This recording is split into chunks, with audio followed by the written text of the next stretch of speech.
So nandito tayo ngayon sa facility. Hindi ko alam kung basta sa Hope 7 facility. Tapos wala akong kasama.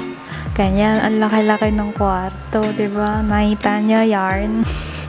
So, ako lang mag-isa. Medyo kalog-kalog ako dito sa kwarto. Hindi ko alam kung magkakaroon pa kasi yung iba daw may kasama. Wala talaga siyang signal dyan. Tapos, binigyan kami ng lunch kasi hindi pa nga kumakain. Hindi ako nakakuha ng kubyertos ko. So, hindi ko mahanap yung binibigyan nilang spoon, kaya fork lang yung meron. Hindi naman kasi akalain na magpapositive ako, di naman ako nalabas, diba? Pero yan nga.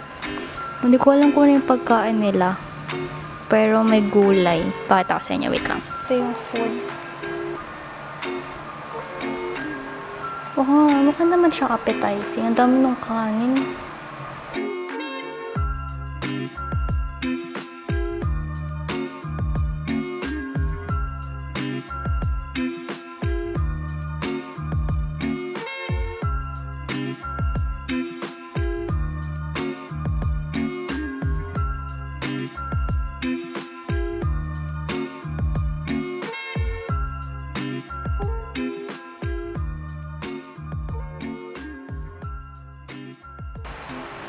Alam niyo ba, ito basement.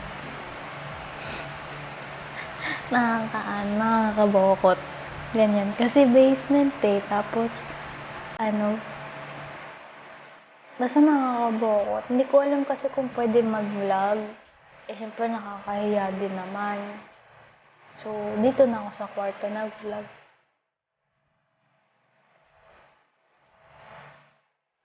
Wala. No service talaga. Ano to? Lumipat ako ng kwarto kasi sobrang creepy sa baba. Tapos, hindi ko kasi napakita sa inyo yung buong kwarto, pero may parts, 'di ba? So, siguro mas okay dito kasi may kasama ako. Pero, umalis ata siya. Hindi ko napansin. Pero, yan. Dinner time. Wait lang. Ayusin nga natin. Ayan, so dinner time.